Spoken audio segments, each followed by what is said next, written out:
இடம் எருது சுறா நண்டு கன்னி இவை 5 இடத்தில் கருநாகம் விற்றிருக்க பூமேடை இதனில் துயிலும் ராஜயோகம் ஏமாறாதேகேல் இவை 4 இருக்கிடையில் கிரகங்கள் அடைபட பலிதமாகும் அப்படின்னு சொல்கிறாங்க ஜோதிட சாஸ்திரத்தில். இதுக்கு என்னென்னா, மேஷம், ரிஷபம், கடகம், கன்னி, மகரம் இந்த 5 ராசி மண்டலங்களில் ராகு, கேது கிரகங்கள் இருப்பது நன்மை. குறிப்பாக ராகு இருக்கிறது தப்பு இல்லை அப்படின்ற மாதிரி ஜோதிட சாஸ்திரங்கள் சொல்லியிருக்கு.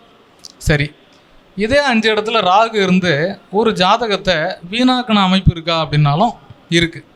அது என்ன செஞ்சுருக்கோம்? இப்போ கடக ராகு ரொம்ப நல்லதுன்னு நம்ம சொல்கிறோம். இந்த கடகத்தில் ராகு அமரக்கூடிய அமைப்பில் அந்த குறிப்பிட்ட ராகுனுடைய தசா காலம் ஒரு இளம் வயதில் வருதுன்னு வச்சுக்கிறோம். அப்போ அந்த ராகு நிற்கிற வீடு எந்தெந்த பாவங்களாக அமையக்கூடாது அப்படின்ற கருத்தும் எடுத்துக்கணும். அப்போ கேந்திர அமைப்புகளில் வரும்போது 4ஆம் இடமாகவோ 7ஆம் இடமாகவோ வர்றதுக்கு வாய்ப்பு இருக்குது. இதுவே லக்னமாவோ 10ஆம் இடமாவோ வந்தால் அது பெரிய பாதிப்பு இல்லை. இது பிரித்து புரிஞ்சுக்கணும். இது 7 நாளாக வரும்போது 4ஆம் இடம் சுகஸ்தானமாக வரும். தாயார் வீட்டை குறிக்கக்கூடிய கிரகம், ஒரு குழந்தையினுடைய கல்வியை குறிக்கக்கூடிய பாவகம். அப்போ அசட்ஸ், அசையா சொத்துக்கள் அப்படின்னு சொல்லக்கூடிய இடம். இந்த மாதிரி பல்வேறு கோணங்களில் அந்த 4ஆம் இடம் என்பது முக்கியத்துவம் வாய்ந்த பாவகமாக ஒரு ஜாதகத்தில் அமையும். இதே 7ஆம் இடம் என்பது களத்திரம், மனைவி அல்லது பெண் ஜாதகமாக இருந்தால் கணவன், இந்த மாதிரி அமைப்புகள் உள்ளார போயிடும். அப்போ இந்த ராகு அமர்ந்த வீடு 7 அல்லது 4ஆம் இடமாக வரும்போது நம்ம கவனிக்கணும். ஏன்னா 4ஆம் இடம் ஒரு ஜாதகத்தில் முக்கிய பங்கு வகிக்கக்கூடிய ஒரு குழந்தையினுடைய கல்வியை நிர்ணயிக்கக்கூடிய பாவமாக அமைஞ்சிடும். இப்போ 4ல் ராகு இருக்கிற ஜாதகத்தெல்லாம் எடுத்து பாருங்கள். அந்த 4ஆம் அதிபதி கெடக்கூடாது அப்படின்றது முக்கியம். இப்போ இது கடக ராசி மண்டலத்தில் ராகுன்னு சொன்னோம். இப்போ கடகத்துக்கு எக்ஸ்ப்ளனேஷன் என்னன்னா, மீன லக்னத்தில் மேஷ லக்னத்தில் இந்த குழந்தை பிறந்திருக்குன்னா கடக ராசியில் ராகு இருக்கிறதா வச்சுக்கும், ராகு திசை நடக்கிறதா வச்சுக்கும். இப்போ வீட்டதிபதி யார்? சந்திரன். அந்த ஜாதகத்துக்கு 8ஆம் இடத்துல போய் நீசமடையும் மேஷ லக்னமாக இருந்ததுன்னா. அப்போ வீடு கொடுத்த கிரகம் சந்திரனாக இருந்து 8ல் போய் நீசமாகுது அப்படின்னா, அப்போ பலம் இல்லாத ராகுவா அப்படின்னா ஸ்தான பலம் அப்படின்றது.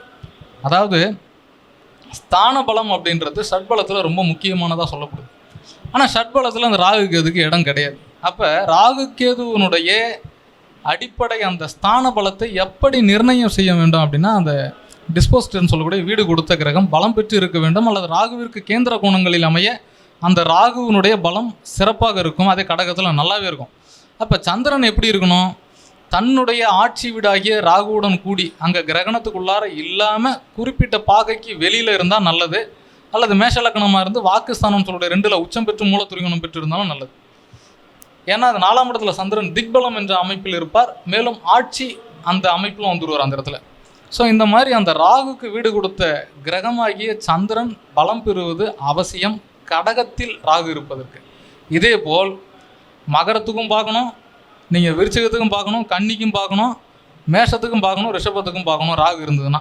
இப்போ ஸ்தான பலத்தை ராகுக்கு நீங்கள் டிசைட் பண்ணும்போது வீடு கொடுத்த கிரகமாகிய குறிப்பிட்ட கிரகம் ராகுவிற்கு கேந்திர கோணங்களில் ஆட்சி, உச்சம், மூலத்திரிகோண அமைப்புகளில் இருப்பது நன்மை. மேலும் ராகுக்கு வீடு கொடுத்த ஸ்டார்லாட், சாரம் கொடுத்த ஸ்டார்லாட் நட்சத்திர அதிபதியும் வீடு கொடுத்த கிரகமும் தங்களுக்குள் இணைவோ கேந்திர கோணமாகவோ இருப்பது சிறப்பு. ஒரு கிரகம் பலம் பெற்றாலே அந்த ராகுக்கு பலம் வந்துடும். ஸோ அந்த ராகுவை நீங்கள் எப்படி நீங்கள் டச் பண்ணணும் அப்படின்னா, ஆமையிடம் இருந்துன்னு சொன்னால் ஒரு பாயிண்டில் வச்சுக்கிட்டாலும் தீமையே செய்யாதுன்னு சொல்ல முடியாது. எப்போது தீமை செய்யும் இந்த பாவங்களில் இருந்தாலும் அப்படின்றத நீங்கள் பிரித்து பார்க்கணும். நன்றி. மற்றொரு பதிவில் சந்திப்போம்.